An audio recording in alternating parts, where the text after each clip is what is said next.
Okay, so we've been off for a couple weeks now, so you got to come back strong. You got to come back strong. You got to hit him hard with a damn good joke. Adam, I think I got just the one. Why are you always preparing? Shut up. For the next Adam, episode. shut up! You always prepare. It's terrible. So Adam, did you hear about this? You hear about this? Is it your Chris Cornell impression? No, there's a lot of news, presidential news coming along that the news on the grapevine is that we might impeach President Trump. But he touched the orb. He touched the orb, exactly. But I predict that's not going to happen. Okay. Do you know why? Republicans always carry a baby to term. Oh.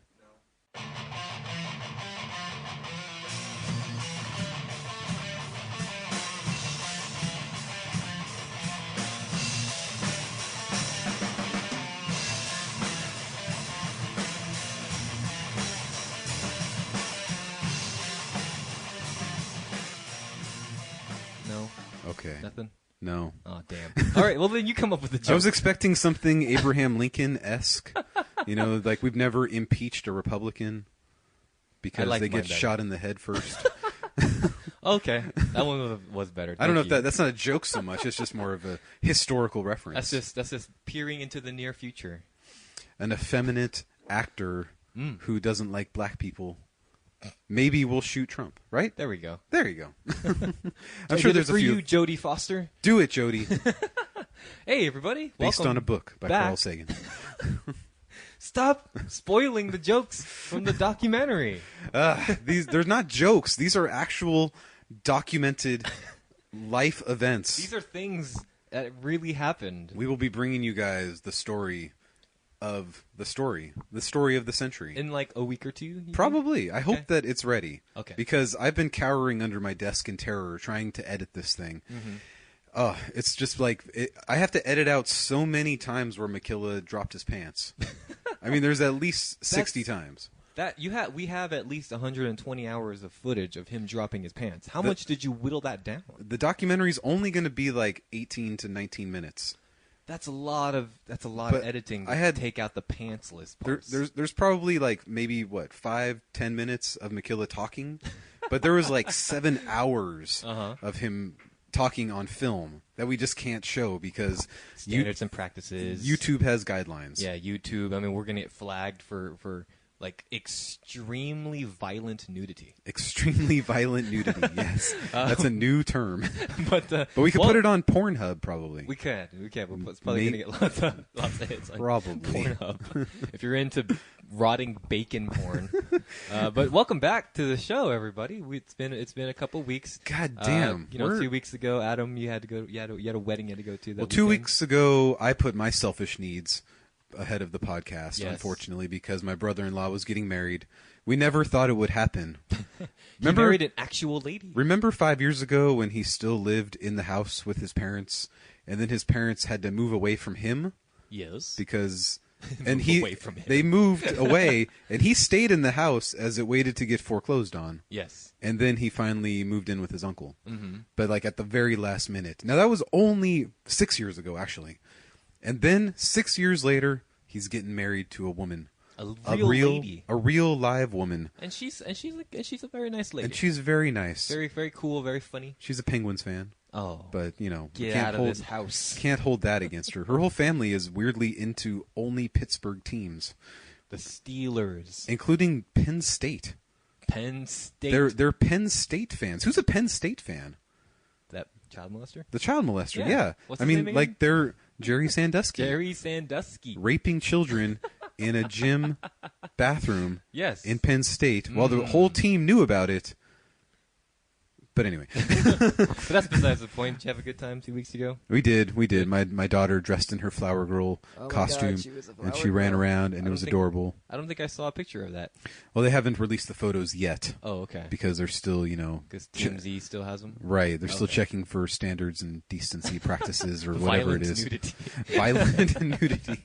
There was a lot of violent nudity at the wedding. Yeah, and we didn't record last week because my girlfriend's mother flew in from Florida, so we spent the weekend with her. Apparently.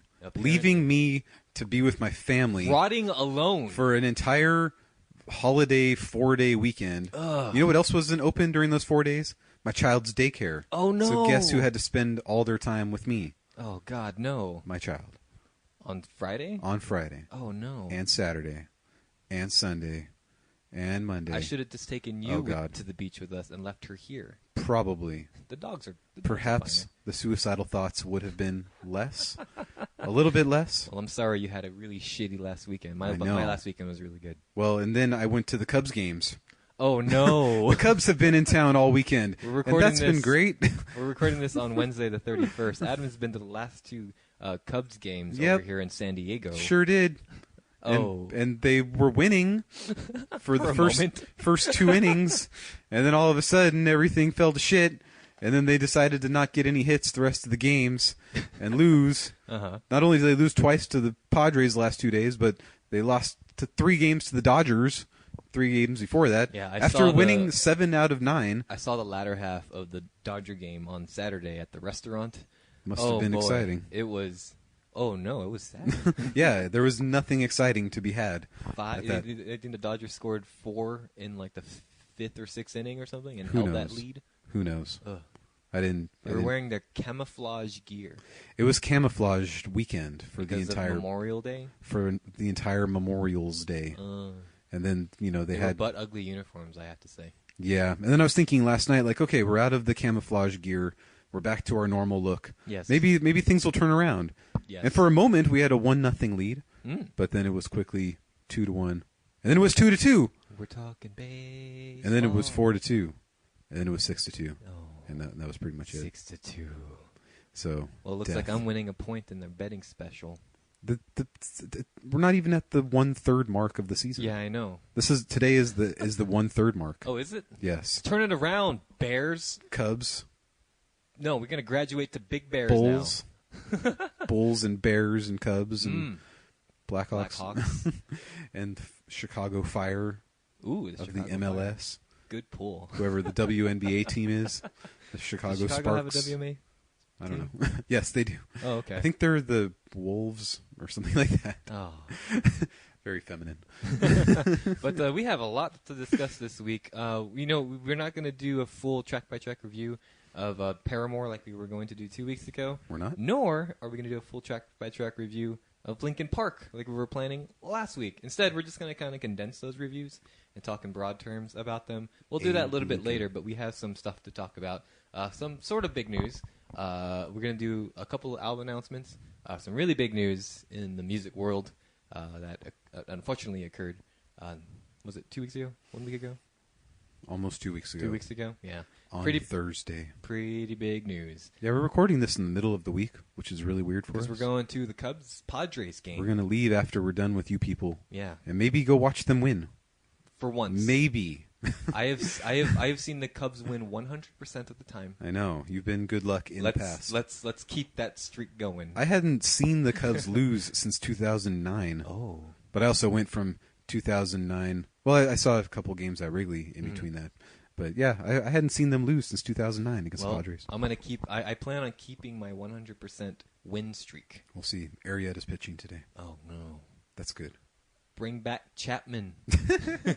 He's living it up with the Yankees right now. Let's fly him in from New York. But let's get started with just a couple of album announcements this week. So a couple weeks ago, we got a teaser video, followed shortly a couple days later by a new song and a new album release date and album title from Shel Silverstein, author of The Giving Tree, Back from the Dead, Where the Sidewalk Ends, and the rest. Others. Silverstein. And there was one called This Is How the Wind Shifts, right? That's one of my favorites of Shel Silverstein. That was my favorite one. Yes. It was a good story about a guy who burns down his house because his girlfriend doesn't like him. Oh, wait, that's a different album. Well, my favorite is like page 6 is like, I've gone days without food, I've gone weeks without sleep, keeping this in. My skin is paper thin. Dun, dun, dun, dun. Emo. Silverstein released the new song Retrograde off of their new album Dead Reflection, which will be coming out July 14th. I'm ready. The Lord's Year, 2017. I feel like Silverstein is kind of on autopilot right now since this will be their 8th album. 8th album. Whew. And the song sounded...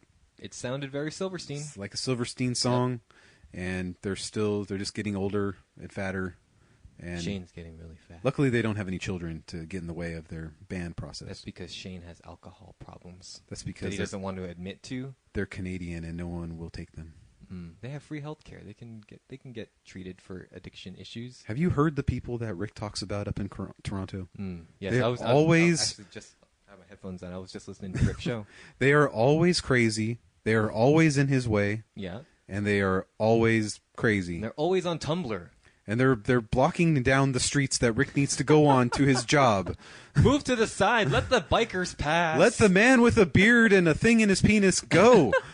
God, these stupid Torontonians. Well, it's probably just the band blocking the sidewalk. I know. Come on. All they do. Silverstein. They're just like, oh, there's that guitar store. Let's go block the sidewalk away from this guy trying to open it so we can go in and buy our guitar things. Makes perfect sense. Damn you, Shane Told. Damn it all. But what do you call it? Yeah, Silverstein's one of those bands where I don't want to use the word dismiss, but I've kind of dismissed as just being Silverstein. I've kind of accepted that they're never going to blow me away. Well, this is how the wind shifts was pretty blowing. It's a great album. Didn't blow me away. It blew, in my opinion. Ooh. In a good way. On your knees? In a great way. Oh. It blew me. Okay. Wait, did I blow it? I'm confused. I don't know. Well, you're blowing it now. It was great. But the last one, what was it?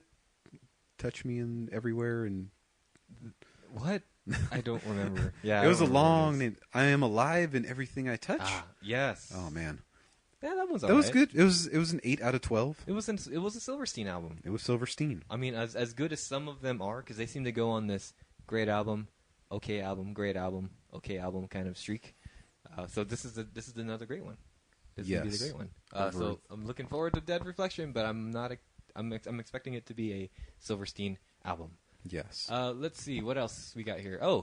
Just this past week, one of our favorite bands, Our Last Night, the unsigned band, which you may or may not remember from such top 10 albums as Adam's Nope. top Remember? 10 albums. I had to renew you revoked it. I revoked it and bumped it down to 11. Because trash. I did the math wrong. That's right. I don't know how that happened, but it's still a great album. So Our Last Night, who makes a lot of trash albums, like Younger Dreams. It was not trash. No, it was great. It was good trash. It was good. It was great. They're going to be releasing a new EP. I believe it's 7 songs called Selective Hearing. Just this next week. Nice. Actually, this coming Friday. And the last time they did an EP was the Oak EP in 2013. Oak Island. Oak Island. Yeah. It was really good. Really good. I'm hoping for the same kind of turnout. Make it to the sunrise. Whoa, whoa, oh. Millennial Whoop. Whoop. That's what it's called. Great live set. Can't wait to see them live. Are they going to Warped Tour this year?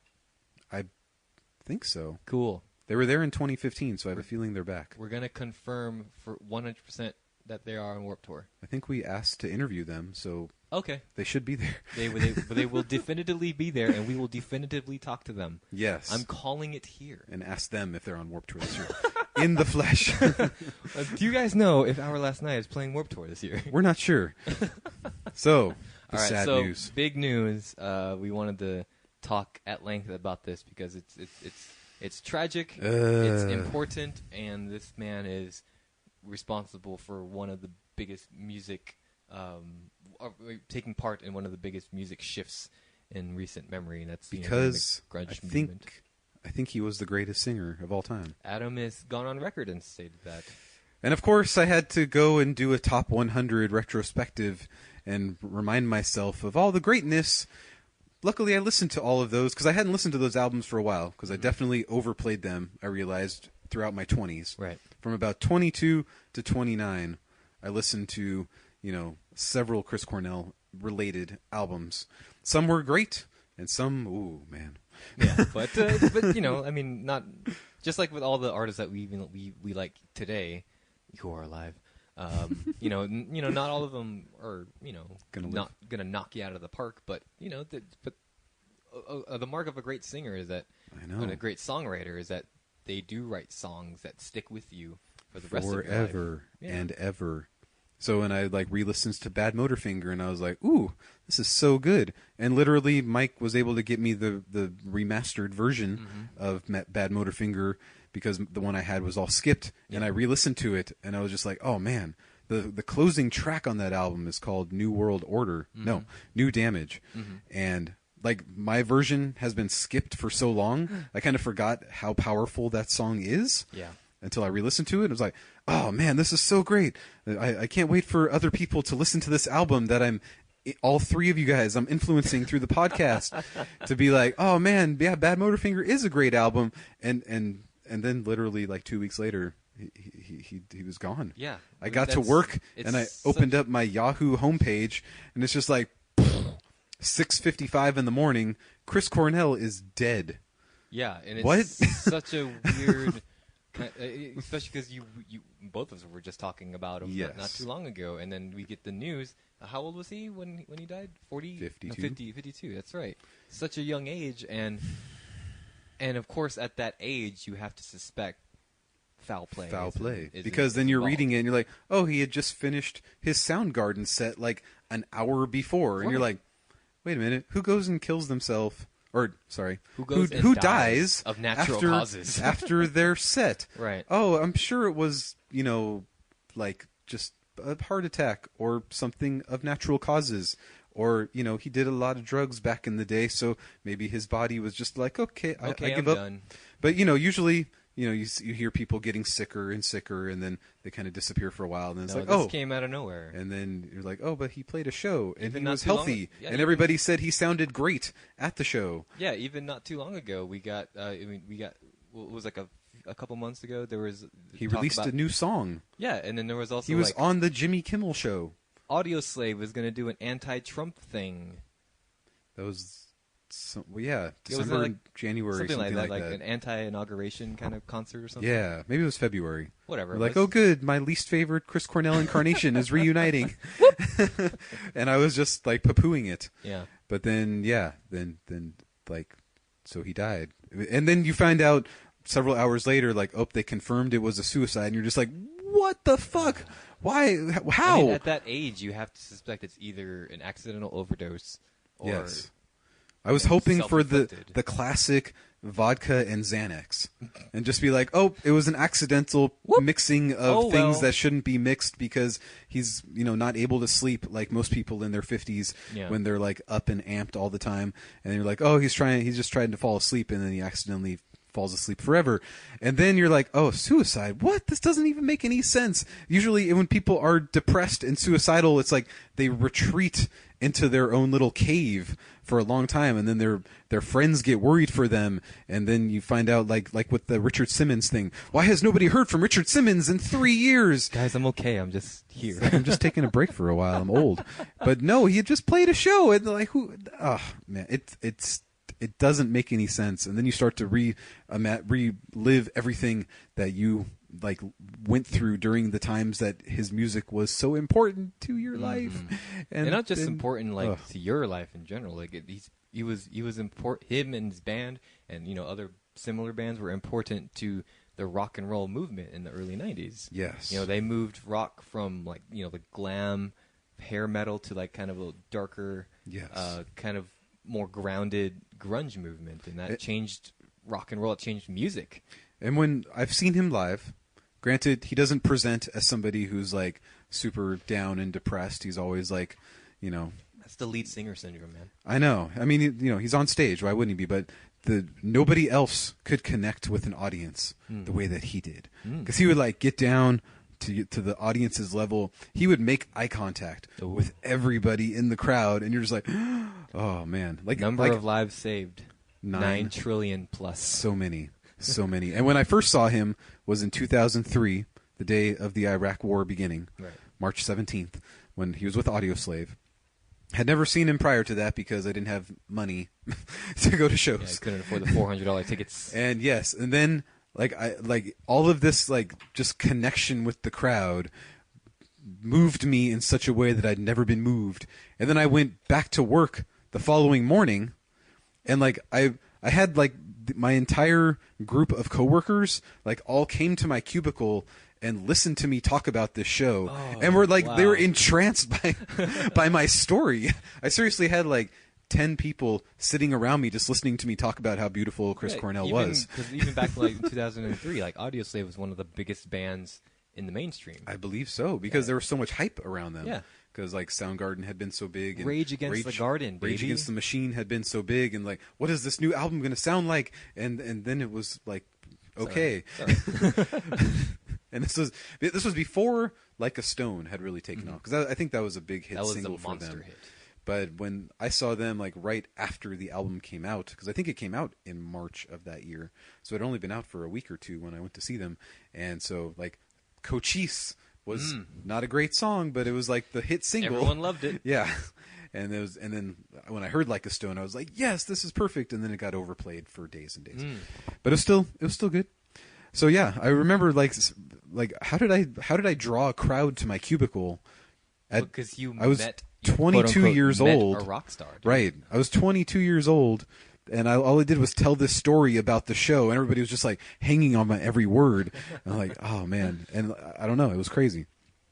And then I went to see them again in 2005. That was all right. And then I saw him on his Audioslave solo. again? Yeah. And then I saw him on his solo tour in 2007. And what was weird, I was going through all my Word documents recently and like deleting some stuff, and my ticket for that Chris Cornell show was still saved on my computer from 2007, because I think it probably was the first time that I did a electronic ticket, whatever that is. So it's just like, well, I better save it on my computer just in case something happens. Just in case 10 years later. So like it was still there now 10 years later. Cool. And at that show, that was on his second solo album tour, which again, pretty bad album.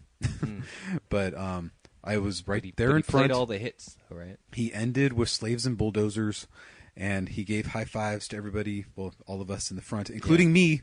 And I squeezed his hand, You and touched him. I didn't let go because it was Chris Cornell. Nope, you're mine. And I probably had a feeling at the time that this was gonna be the last time that I saw him live, because I was just like, I think I've seen you enough. Like over those 4 years, 3 times. I saw him 3 times, and I'm like, I think I can take a little bit of a Chris Cornell break for a while. So I just held on, and I was like, this was great. And then I let him go. And then security beat you. Security escorted me out. You came to 3 days later. Right. And that was kind of my end of Chris Cornell, because then 3-ish years later, he got back with Soundgarden. Yes. And I was like, oh, this is going to be great. And then that Soundgarden album came out in 2012, so 5 years after I had held his hand. Yes. I was like, oh, this album's okay. Oh. A reluctant 4 out of 13. Ooh. Rough. Yeah, and I was like, okay, well, I guess the days of him being great are The over. magic is gone. Until 2015. With this solo. And I was like, oh, Chris Cornell's going to release the solo album. Well, the last one wasn't so great. So I'm not super excited about this one, and it ended up being one of my favorite albums of the year for 2015. Exactly. Like rebirthed my love for Chris Cornell. So I was just hoping, like, okay, maybe he'll just do a solo tour thing for the rest of time, because everything else is kind of bleh. And then Temple of the Dog reunites. And, my 2003 self would have been jizzing in my pants. Yes. But I was just like, that's all right. They can go on tour. They're gonna play the few songs that they know. There's 10 songs on that album. Exactly. They were all great, but I don't need to go see a bunch of 50-year-olds sing those 10 songs again, so I'll let it go. And yeah, that was okay. Even though he's no longer with us, I'm okay with not going on that tour. That was probably not that probably reeked of just a cash grab anyway. A little bit. I don't think. I mean, I know anything was going to come of that. It was a 25-year anniversary of that album, right? And there had been like little spots where those 6 guys would get back together and crank out a few of the hits, and you're just like, well, that was cool, but I can watch it on YouTube. I don't need to be there in person for it. And I never even watched it on YouTube, because I was like, I can just listen to the album. It's a great album from 1991. It's probably not going to sound so great in 2016, but the irony is probably that it did sound great. But it was okay. It was okay. Lightning in a bottle. But yeah, the weird thing about processing this over the last 2 weeks was not only like not really comprehending the element, the level of depression throughout the music. Because there's a part of you when you're listening to it where you're just like, well, yeah, it's depressing sounding stuff, but on stage he's so happy and everything is good. So it's almost like he's just playing a character. But that's his therapy. Right. That's the sad part, you know. A lot of artists do the same thing where they express themselves through their songwriting. Yes. But being on stage is where they feel alive, and that's where they feel that connection with their fans and with the band. And you just kind of get to this point where you're like, well, they sing about being depressed, but in real life, they're not that depressed. Yeah, they're just telling stories. Yeah, they're just talking about things so that depressed people can relate to them. Yes, they're just trying to be relatable. And then you're just like, oh, there was a lot of like discussions of dark and suicide-y things. There. The closing track on Super Unknown is called Like Suicide. It's not about him killing himself per se, but still. That was the last album I gave you. I know. Too. And it was great to re-listen to it without all the skips in it. Right. Because the same thing, Like Suicide was all skipped and because you burned it terrible. off your CD. Yeah. So then I got to listen to it, and he's singing about a character committing suicide. His name is Christine. Miss Mornell. Christine Cornell. So I did go back and listen to Super Unknown this past week, which was tough because I just wanted to relive that. Yeah. And then I probably went too far by listening to his first solo album called Euphoria Morning, which was written at as we all know, was a very dark time where he was kind of on heroin. That's kind of dark. There's some incredible songs on that album, and granted, that album did not make it onto my top 100 because there are 2 songs on there that are kind of just bleh. Trash. One of them including whole album's trash. Called "Preaching the End of the World," which the line is "Seeking a friend for the end of the world." Oh, is that where that movie got it from? Which the movie took that line and created a movie that was really, really good around that song. God, if you haven't gotten a chance, it's a Steve Carell, Keira Knightley movie. Yes. It's literally about the end of the world. I know. But there's levity to it. It's a wonderfully done movie. Adam said in 2012 that was his favorite movie. It was your favorite movie. One of the favorites. Yes, we did an episode on it. So that movie came from that song from 1999's Euphoria Morning. Whew, man. That was probably a bad idea to go back and listen to that album. It didn't when help. It's still fresh in your mind about a suicide, because it's a pretty dark album. So listening back at Super Unknown and the solo album, it didn't help at all with the Morning. It didn't help with the Morning. It probably took me down with it. So that was not fun. Was that what you were seeking though when you were trying? No, when you were listening back. I was just like just trying to sulk. I haven't listened to this album since I was doing my top 100. Over 4 months ago. Right. So I should probably listen to it again, just to remind myself, because you have like completely different ears after your favorite lead singer kills himself, and you want to go back and kind of analyze some lyrics for a while. Well, yeah, but if you're looking for pieces to fit in a puzzle, you're going to fit them in. Maybe I'm not Chris Cornell, so I don't know. So maybe those pieces don't necessarily fit. Or maybe that's just your psyche trying to piece some stuff together. Perhaps. You think? And then you realize, like, oh yeah, it was also 17 years ago, and he probably hasn't thought about these songs for years now. But it's okay. When he sings them, he's just on autopilot singing them. Because, one of the endearing factors of Chris Cornell was going through all of that stuff, and then coming out of it, and then like his second solo album, and even his third solo album, have some uplifting things. Yes. Some uplifting things that I was just like, this is too uplifting and shitty, and I'm going to poo-poo these songs because I'm a bastard who wants to only hear dark, brooding stuff. And whatever he was going through recently, too, he must have been doing a really good job keeping it to himself, because I don't think we've heard of anything like, Chris Cornell's like he's back on drugs, or he's checked himself into rehab. That's the weird thing, because neither did his wife. Exactly. Or his band. I think we should probably get into the techs. The people who work on the Soundgarden tour. Yeah. Nobody saw this coming. And so, oh man. Anyway, please should we get into the TMZ listen stuff? to Euphoria Morning, whatever you do. Listen to those albums first, and then maybe absorb some Soundgarden albums. But man, that's a good album. So what are your top three recommendations for people who want to go back and and seek out Chris Cornell's discography. Give him the top 3. Oh yeah, Bad Motorfinger and Super Unknown, obviously. Down on the Upside was the follow-up to Super Unknown, which is great still. Okay. And then Euphoria Morning, which is a completely left turn. There's hardly any Soundgarden relation to that album, but it's all just... So for you, it's Bad Motorfinger, Super Unknown, and Euphoria Morning? Yes. Okay. Well, Down on the Upside is in there as well. That's 4, Adam.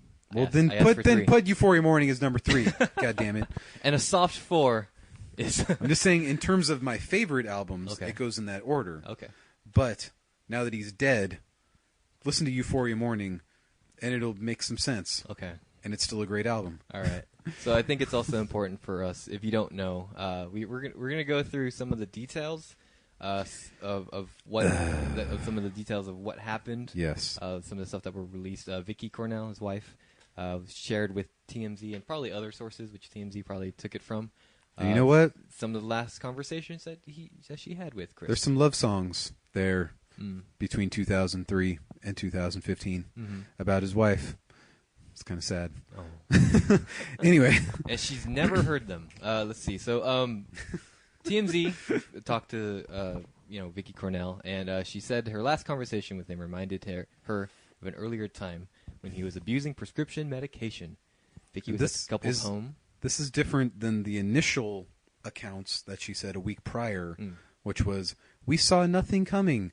He wasn't suicidal at all. We were in New York walking around having a good time last week. He told me he took a couple of Ativan Because he couldn't sleep. I think that Ativan could have caused this." And then a week goes by and a new article surfaces. Yeah, and this is which the one it where makes sense because you're trying to hold on to some sort of ideal of like let's blame pharmaceuticals. Yeah, she didn't. I think initially she didn't want to throw her dead husband under the bus and make him be like, oh yeah, he was acting crazy. Right. So Vicky was at the couple's home when the lights in the house started to flicker. Chris can control the creepy. lights with his cell phone. I've seen commercials with that. Yes, which makes sense. So Vicky thought he must have been the cause of it. Chris called her moments later, this being now after his final show in Detroit, and she asked him if he had just messed with the lights. He told her that he did an hour ago. Vicky thought this was odd since he was on stage an hour before. Right. So the lights thing doesn't really make sense in the grand scheme of any of this, but that's okay. He was probably playing Pokemon Go, but the wrong Pokemon Go app was next to the lights app. So he's like, I can't fucking catch this Bulbasaur. And it was while he was on stage, apparently. Black hole sun. Pokemon. Pokemon, catch you all. Anyway. As Chris spoke, he was slurring his words, and the slurring got worse the more he spoke. He started to get upset and complained about his crew, saying they fucked up again. They had 3 days to fix my in-ears, and I was getting static. I just couldn't hear. He kept repeating, I blew my voice. At that moment, Vicky began to suspect that something was terribly wrong. She had told Chris to tell her what he had taken that night. He told her, I was really angry, and I just took 2 Ativan, which is a sleeping pill?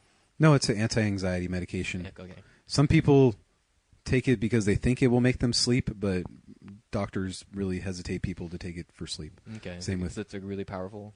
It's just a anti-anxiety medication. Okay. Slows your breathing down so that you can calm down. I'm just really pissed, and I had to calm myself down.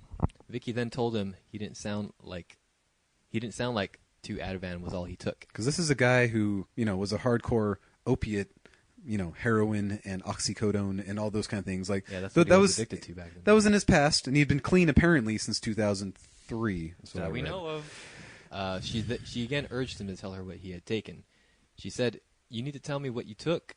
I forgive you." She said at that point, Chris's demeanor changed drastically. He became cocky and aggressive. She then had a flashback to 14 years ago when Chris was abusing oxycodone, and it had gotten so bad that he had nearly died. In that moment, Vicky feared for Chris's life. She hung up with him and immediately called his bodyguard, ordering him to go up to his room. When Chris didn't answer the door, the bodyguard tried to break down the door, but he couldn't get all the way in. Vicky called the hotel and pleaded for them to rush to his room and open the door. And the hotel was like, we can't go in or nobody else can go in because he's not the owner of that room. Stupid hotels. She was screaming over the phone. He's having a heart attack. They got in and found Chris's body hanging from an exercise band, and all about half an hour had passed from the time she talked to Chris on the phone to the moment his body was found. TMZ earlier reported that sources connected with the investigation said that EMTs and police saw fresh track marks on Chris's arm. However, Vicky said she never knew Chris used needles. She said that they were together walking around New York shortly after he left for Detroit that afternoon. She said Chris was wearing a T-shirt and that she saw no evidence of marks on his arm. So, very, very sad, chilling story of a man's final hours on this earth. I know. It's like, it kind of makes sense in a stupid sort of way. If he did feel like he blew his voice out, for whatever technical reason, and if he knew in that moment, like, I can't fucking sing ever again, then... Due to technical issues? Because yeah, I mean... That's when you're not right in the head and you're possibly abusing medication. Right. But I'm thinking that's what it was that probably all of the in-ear monitor stuff had been going on for most of the tour, because they were like in the middle of this tour. Right. And so he might have overextended himself and in turn blew his voice out, and he knew instinctively, like, I'm not going to be able to sing. Like, for a day or two. Possibly ever again. Which is weird because this is a guy who's been singing since he was, 18 years old. Yeah. He's 52. Mm-hmm. So I have a feeling he would know his voice. He would know... So something else was going on psychologically. He would know if he'd be able to recover from it, because I'm sure he's blown out his voice many times. Yeah. Because we've all heard the way that he screams. Yeah, I haven't been a singer as long as he is by a tiny fraction, but right. Like, and I've blown out my voice, and I've lost my voice, and and then it comes back. It comes back. Right. It comes back like after you stretch it, and you take care of it, and And I'm sure you don't take Ativan, and I'm sure he knew that. The logical side of his brain just wasn't working because Yeah. of whatever was. But I'm thinking corroding it. Ativan doesn't cause suicidal thoughts. I asked the doctor that I work with if that was ever a thing. I'm and asking she said, for a dead no. friend. Yeah, I'm asking for a dead rock star friend who just died. I held his hand. So that's why it's like, did other chemicals play into this? Yeah. And if somebody saw fresh track marks, it's very possible that he was so pissed that he either went out and got heroin and did heroin. Adam, we know that there's no drugs in Detroit. Where would he get these drugs? I know, especially in like the middle of downtown. Yeah. But like part of me just kind of feels like he knew that his voice was gone, like, for good. Like, or that's at least what he thought. If that was the truth or not, I guess depends. We'll never find out.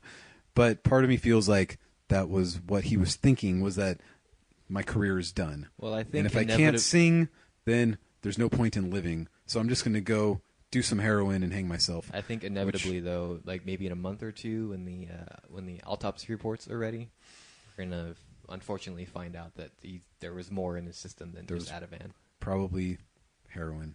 Yeah. I mean, if the track marks were real, which I don't know, EMTs probably they only make like $13 an hour, so they're probably going to sell their news to TMZ whenever they can. Just brushed up against some Velcro and like, oh my god, look at this man's been doing heroin. It's a terrible, terrible job to make $13 an hour at. Yeah, they deal with so much shit. I save lives, and I got a certificate that I went to school for 3 weeks, and now I get to watch, like, see all these dead bodies and people mangled on the freeway. Mm-hmm. So I'm going to sell everything I possibly can to TMZ. There we go. So oh, man. That's what I'm. That's the only logical conclusion I can make, was that he thought my voice is gone forever, which doesn't make any sense. I think that it was just something that he was mad about in the moment, and maybe that's just whatever Vicky can. I don't. Maybe Vicky's not telling the whole story. Who knows? I'm not saying that she's lying. Maybe she's just choosing to not share other details. Who knows? Yes. I don't know. But just for the record, Ativan doesn't kill you or make you want to kill yourself. So take lots of Ativan. Take all the Ativan, because you can only develop an addiction that then you have to go to rehab and don't get addicted to it. Think I might want to try some of that Ativan. But that's only if you take like 6 every day for months and years. 2 in one evening, you're okay. You're just gonna, chill out and go to sleep. You're just gonna call your wife and rant that you lost. I fucked my voice, or Exactly. they fucked up. Exactly. Oh boy. Well, you will be missed. You will definitely be missed. And what was the last song that he sang? The same song that I played when I announced my number 11 album of all time. Oh. Slaves and Bulldozers. Final. You know that for sure. That Soundgarden song. Yep. Yeah. Because then he put in a little medley of In My Time of Dying by Led Zeppelin, Oh. which he's been doing forever. He did that at that show in 2007 when he closed with Slaves and Bulldozers. And seems like a weird song to close on because it blows your voice out no matter who you are, unless you're Chris Cornell. Right. And unless you're 52 years old, Chris Cornell. Oh. Anyway, he's dead, Well, and I have to go on with my life now. So long, man. Now trying to figure out how to, live. You still have Brian Fallon. Well, that's the only one left. Yeah. Oh. So is Chester Bennington gonna take over Soundgarden duties? I mean, he can hope. He loves doing that. I can hope. He did such a great job with Stone Temple Pilots. Yeah. 5 songs. Oh. 5 songs 4 years ago. Yep. Very disappointing songs. But let's go on to some happier, or maybe some more depressing news. Let's do kind of just like a broader review now of some 2 major albums that came out in the last 2 weeks. Let's start off with an album that came out 2 weeks ago. This is After Laughter, the highly anticipated fifth album by Paramore. Good for them. 5 albums in 12 years. They're on a roll. There's that saying about the iron, but this is the highly anticipated follow up to their kind of sharp left turn album, self-titled album in 2013. Yes. I remember Adam saying that this was a necessary move for them musically, and I do agree with them. It was something that they needed to do to break out into a wider audience, and they were very successful. I don't think anybody was just like, man, the direction they took on the self-titled was terrible. Bring back Josh Farro. Bring back that riot. Crush, crush. Crush, crush. Nothing compares to a quiet evening alone. That's a bad song. Yeah. I went back and listened to Riot for like my best of albums because I'm like, oh, I really liked Riot. It's not that good of an album. It's like 7 out of 12. It's got great anthems for 12-year-olds. I guess so. 12-year-olds who are pining for the same boy. Well, hopefully their fans followed them 10 years later. 3 albums in 10 years. There you go. But anyway, After Laughter, it's got some good stuff on it. It's got some great stuff. Do you want to play some random tracks? Let's start off with track 1. This is their lead single that they when they announced the album way back like a month ago. Over a month ago? ago? When we first heard this album. This is Hard Times. It's the lead single. And kind of a... I love that steel drum intro. Ooh, I know. It's Jamaica core. Bob Marley core? There we go. This kind of has a cool little lyrical twist. Actually, a lot of these songs have a lyrical twist in contrast with the upbeat, up-tempo music, where it's like it's all about depression. It's all about like being fake happy. There's a lot of sadness going on behind those beautiful eyes of one Hayley Williams. She just got married. What's she so sad about? I know. Again. I had a hard time believing the sadness. It's like, I'm sure, you made that mistake already, so let's not wake up next week and be like, Hayley Williams of Paramore dead. Just took a bunch of Ativan and killed herself. Just took 2 Ativan and died. She called her husband from Newfound Glory and be like, I blew my voice. I blew my voice out. But I'm 26. She's 27. 27 now. Dead. Oh, that's right. Most lead singers don't make it past 27. But I guess we have to remember that her public persona is different. Lead singer syndrome. Her private persona. Yeah. Fuck lead singer syndrome. Like that podcast is just the same shit over and over again. Shane interrupting people and and the lead singers slurring his words in the intro. They have nothing of substance to talk about. Hardly any of them. I enjoy a lot, except for maybe Chris Motionless and his Tampa Bay Lightning fandom. The K-Flay episode was great. Okay, well, good for her. Anyway, I really enjoyed this song. It's a cool little, it's a cool representation of what you're going to get for the entire album. It is. Shall we skip it and move on? Yeah. To track 3, which is I feel, the best song on the album. This is track 3, Told You So. Track 2 is called Rose Colored Boy. I love that song. It's one of my favorites on the album. I know. It's all about some guy who's trying to be positive and telling her that it's okay to be happy. Fuck you! Fuck you, rose-colored boy. I'm sad, rose-colored boy. Anyway, this song rules. At first, I didn't like the... at first I didn't like this chorus, but it grew on me a lot. Now it's like, it was stuck in my head the entire week I was... the entire week I was listening to it. So you gotta love that, just taken away from the 2007 vibe. Yes. Going back to 1986. Back 84. when they started, it was pop punk, and now this is kind of like a 80s pop revival. Mm-hmm. And also I'm sure we talked about it on the show already. The original drummer, one of the Farrow brothers, is back with the band. I could tell he's back. He's got that old school Paramore flavor, baby. Just felt like a good fit. Man, I was listening to Told You So. I was like, man, this got so much of a crush vibe. I'm assuming it's the same guitar player from the last album? Yes. Who's not Zach Farrow? Not Zach Farrow. Yeah. Zach Farrow is doing the Farrow project thing.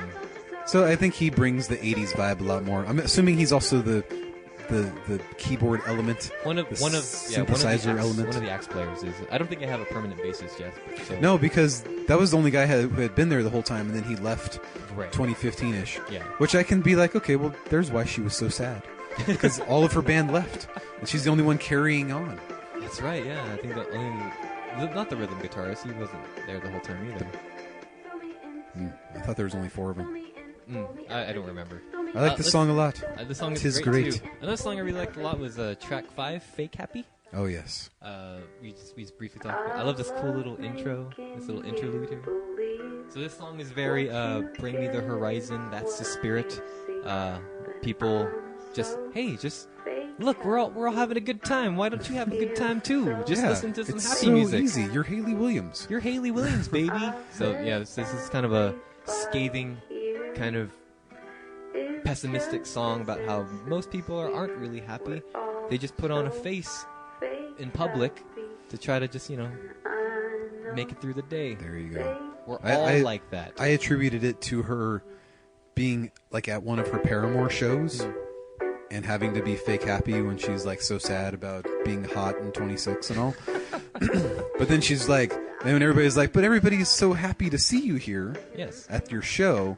And she's like, I bet everybody here is fake happy too. I know. This whole album, listening to it, while I was having a good time, I was really like feeling bad for her for all the lyrics that she was saying. I was kind of pitying her a lot too. And I just couldn't help who hurt you? Who hurt you, Haley? That's a good question. I would say that the media hurt her more than anybody. The media hasn't been cruel to her or anything. They haven't been over-sexualizing her or anything like that. I would say that they probably have, because we do. Balloons. We have, unfortunately. Yes, we are. But she also asked for it with that video. She asked for it. Look at what she was wearing. She was wearing a little girl dress, and balloons were everywhere. What am I supposed to think?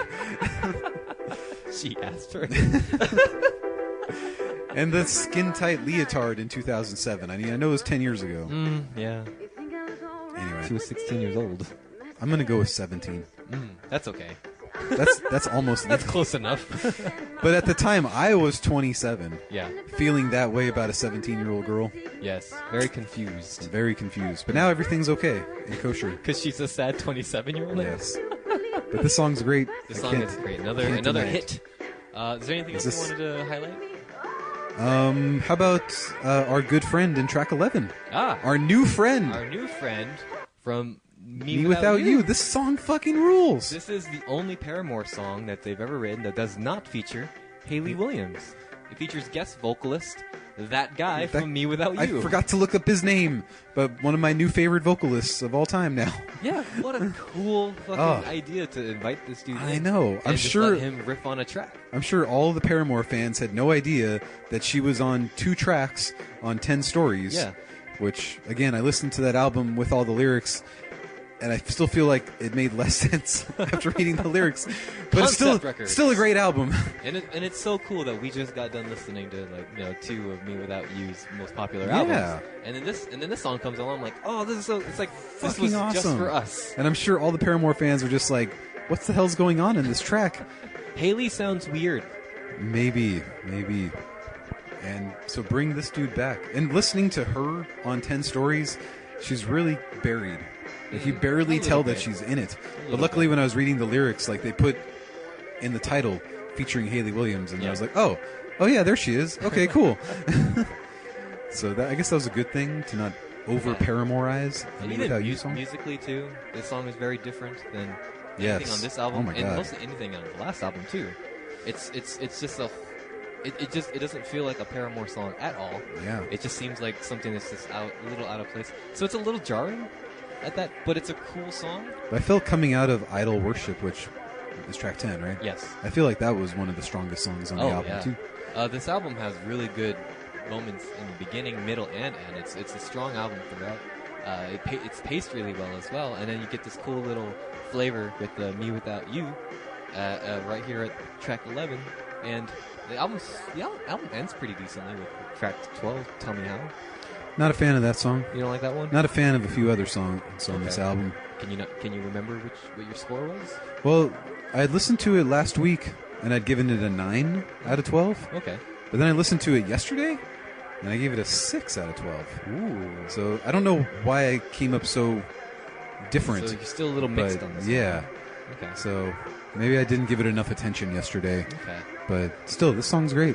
For me, I'm going to give After Laughter, highly anticipated album, Paramore, best album ever, but I wouldn't say it's better than their 2013 album. I think I like the self-titled a little bit better. Yeah. I think that has a lot more memorable songs. This one has memorable songs for sure, but I feel like they're not as strong as their last album, which I guess is that a fair comparison? I don't know. Those maybe 4 fucking years ago. I think the ballads, like 26 and Forgiveness, is that track 4? Yes. That was really drag. And they were sad AF. They were sad, and I think 26 was the one where I was just like, it doesn't feel real. Like, I don't believe that this is that you're this sad. I just can't. You think she's being a little try hard with that album? Just being a little overly dramatic. I think that's the one. I mean, also because we just came off of this Chris Cornell conversation, I don't want to push that narrative. I was listening to this album when I found out that Chris Cornell died. Seriously, it was on my earbuds. Oh boy. So half of the album, the second half of the album was all post Chris Cornell death. And I was just like, oh boy. Sad. Yeah. So, little mix for you, I'd say. And guess what happens when we're at the Padres game and the Padres get a strikeout? And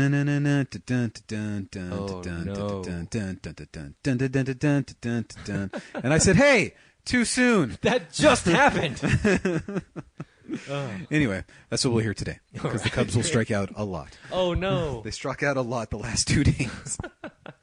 I've had to hear that over and over. Anyway, so last week we were planning at least to do a track by track review of the newest 7th from Linkin Park. You have to tell me the band. I'm sorry. Oh, sorry. Yeah, Linkin Park, right? 7? Album 7 of Linkin Park. This is One More Light. But before that, let's talk a little bit about some choice words that Chester Bennington has for his fans. Yes. So he was on a radio interview, I believe, Chester Bennington, talking about the new album, and I believe the DJ started talking about some fan reactions based on hey, why don't you guys sound like Hybrid Theory or Meteora? And Chester Bennington went on to reply, "Move the fuck on." Yes. So. Which is what every band wants to say to their fans. Oh, God, I'm so glad that he fucking said it, though. Especially Corey Taylor. When they say, why don't you sound like Iowa anymore? Yeah.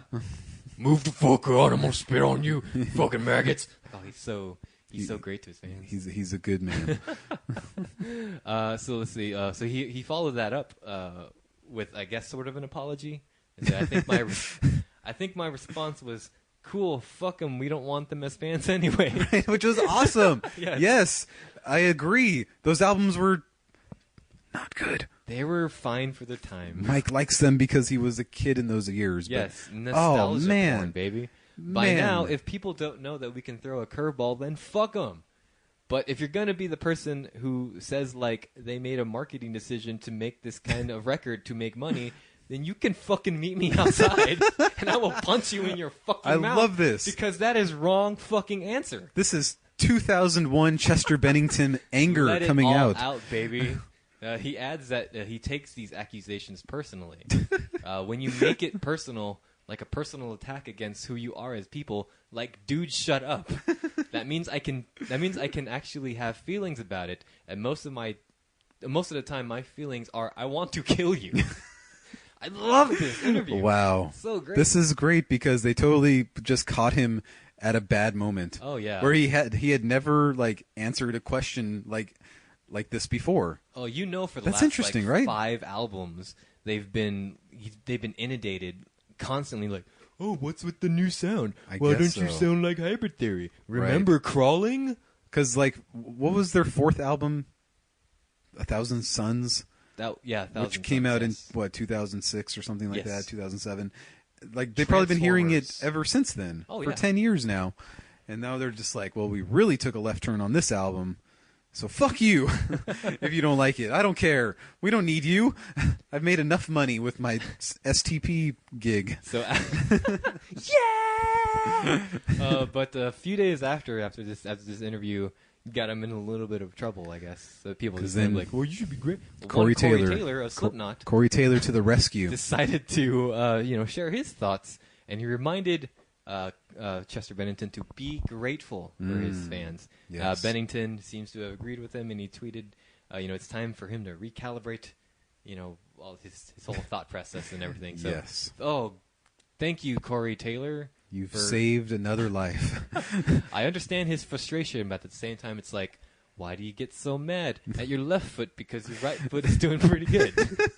You can get frustrated, and when your right foot is stuck in 2001, it's time to bring your right foot all the way over here 16 years later.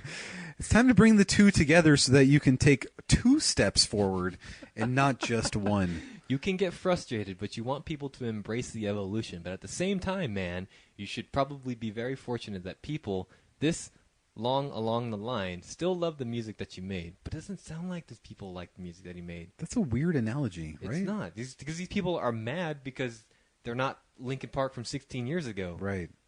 So I don't think Corey Taylor really understands what's going on. No. Chester Bennington responded. And who asked him anyway? Nobody asked him. There's no Slipknot news coming out, so Corey Taylor came out of his fucking cage. Weird. He's like, hey, I have some thoughts about the music industry. Chester Bennington, in a response, said, I am human and sometimes take things too personally. Most of our fans have been very positive lately. Some, not so much. So I understand. I'm on the side of Chester Bennington, and I can, because I see this shit all the time. Every time a new band is like, what happened to your old sound? Like, why don't you write songs that I want you to write? Yes. It's like, these singers and these musicians, when it's like, just fuck you. If you don't like it, go fucking listen to an old album. Right. It's not going anywhere. Right. If you want Hybrid Theory, go listen to Hybrid Theory. Right. Don't let anyone take that away from you. Jesus Christ. I agree. Oh. I've been listening to everybody say these things about bands for way too long now. Ever since 2003. Why doesn't this sound like Soundgarden? Exactly. It's so frustrating. Like, I on the one hand, I kind of get it because, like, I want more of what I love, but you also have to respect a musician's artistry and let them make the art they want to make. Right. Even if it sucks. Even if it sucks, because I've been there. Like, right. I've heard Thursday's my favorite band. Thursday have written some sucky songs. and remember, Existence 2009. Shut up. It's one of your favorite albums. I like it's 101. 101. I think like these people are seriously only listening to Linkin Park. They're only listening to the radio. And they're waiting years in between for Linkin Park albums. Yes. Because I made the same mistake of sitting and only listening to like 5 bands over and over again, and then waiting for their new album to come out. Yeah, with that mentality, I guess I can see where they're coming from, because they're only familiar with what they're given, because they don't want to seek out anything else that's not on the radio. Right. So they want to hear the same. They want to hear In the End. They want to hear Somewhere I Belong. Yes. Faint. The other one. Project 09. Figure 09. Figure 09. No idea. Yeah. No idea at all. Yeah, it's sad. It's really sad. So whatever. They don't need those fans. But to the musicians who are going through this, I think it's safe to assume that these people are not quote unquote music fans. They're radio fans. Yes. I think there's a distinction. A music fan will listen to a whole album and see it as a whole, follow you and seek out more stuff. And a radio fan is like, oh, I like that Pitbull song. You know that Katy Perry jam? But at the same time, like it. Didn't we also say the same thing about the new Motionless in White album? No, we railed on it because those are shitty songs. But didn't we want them to go back to what they sounded like on Infamous? I don't remember saying that. I just remember railing them because they're cringy, terrible songs. Oh, I haven't even gone I want back. them to write good songs. That's what I want. Eat till her insides are on me. Anyway, One More Light by Linkin Park is their new album. What did you think? So let me put on the lead single. This is track 6, Heavy. Now, this is the song that they shared with people when they announced the album coming out. Did you know that Linkin Park has never had a female singer on a song? If you look at their Wikipedia page, they mention that 3 times. The first track to ever feature a female vocalist. Wait a minute. What about Oh No? Oh, there's none of them. Who cares? 6 albums later. I don't know why Wikipedia thought it was so important for us to know this over and over again. But anyway. I love this song, Heavy. It's a cool little ditty about carrying burdens and letting them go. Something that's relatable to half this podcast. I know Maybe things. 100% of this podcast. Maybe. There we go. I was at a little ice cream shop across the street from the stadium last night, eating my ice cream. And this song came on the radio while I was eating my ice cream. And I was like, cool. It's definitely not anything from... I mean, it's definitely pretty different than the last... This whole album actually is pretty different than anything. There's no straight-up rock song. I feel like it's a poor first single. There's other tracks that could have been better. Yeah, as a lead single to announce your new album, it's pretty poor. Yeah. As a song on its own, in the context of this record, fucking love it. I think it's great. I don't think Chester Bennington screams once in this whole album, right? There was 0 screaming, and there was also very little Mike Shinoda. I think there's like one track where he raps, and everything else, Mike Shinoda is singing. Yes. Maybe on track 2 he's rapping. Yeah, that's but there's the track 2 other rapping. people featured rapping. Pusha T and Stormzy, who are 2 rappers I've never heard of before. No, we've been listening to them for years. Oh, I'm a big Pusha T fan. We know them well. I used to listen to him back before when he was Pusha S. Pusha S-T. Pusha R. Now he's graduated to T. So I feel like the first half of this album's alright. And then does drag. It does start to drag in the middle, and I gave it a 6 out of 10. 6 out of 10. So 7, 8, 9, 10. Or tracks you don't like? I can't say that any of the songs like jump out to me as like, wow, this is great. They're all just kind of like, they're good. Yes. They're pretty good songs. Other than Heavy is the only song that really stayed with me after listening to this multiple times. Maybe that's because I listened to it beforehand. I don't know, but I really like this song, and nothing else really sticks out, unfortunately. It's not a very memorable record, but kudos to them for trying something new, going in a very kind of rock ballad sort of direction. Yeah, I think Sharp Edges was a kind of a cool closer. I like the opening track, too. Yeah, the opening tracks Nobody Can Save Me. Yeah, opening track's a really cool intro. I like the excessive rap on track 2. Yeah, the rap, because of the overall tone of One More Light as a whole, track 2, Good Goodbye, is the only rap song. It's pretty jarring, especially when it's sandwiched in between track 1 and 3, which are both very soft ballads. Right. The whole album is soft ballads. It's one giant ballad, yeah. Which is fine, because as I always say, anything that doesn't sound like old Linkin Park is good Linkin Park to me. I can't feel the way I did before. Yeah, that song's all right.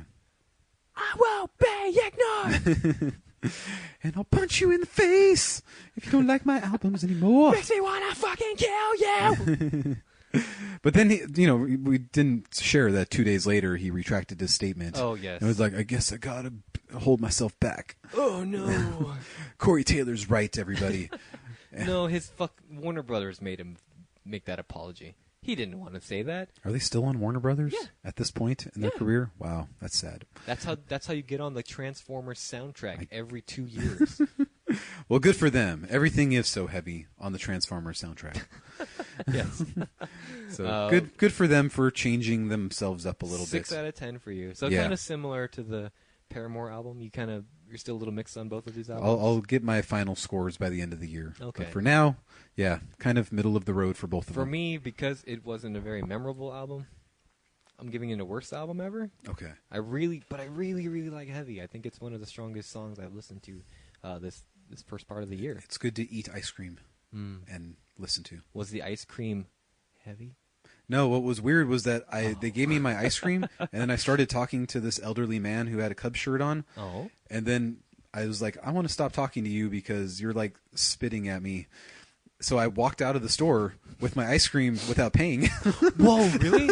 And I was all the way down to the end of the block, and I had my headphones in listening to the Shit Rick Says podcast. Yes. And I hear this person yelling, hey, come back. Was it an employee? Yeah. Oh, God. And like this police officer on a bike, like, Holy shit. waved at me and pointed to the guy. Like, the police officer made me turn around and go back. And I was like, oh, I forgot to pay for my ice cream, didn't I? Oh. Grown man steals ice cream from shop. Shopee. Chopay. Oh, boy. So, So yeah. anyway. So it's good to be back. Next week we'll have an episode for you guys again. And then look out for let's get some plugs out of the way. Go check out Shit Rick Says over on the meltingpod.net. Good episode this week. Yes, I'm in the middle of this last week's episode. Good stuff so far. You don't need to listen to the New Generation Oddcast episode. There's a New Generation Oddcast episode. Let's just leave it at that. It's an episode. In between benders, Dave found time to rally his drug addict friends together for an hour and 20 minutes. It's one of those episodes, guys. If you make it to the end, there's discussion of wiping yourself. And if you're interested in describing to Dave how you wipe yourself, he wants you to send feedback.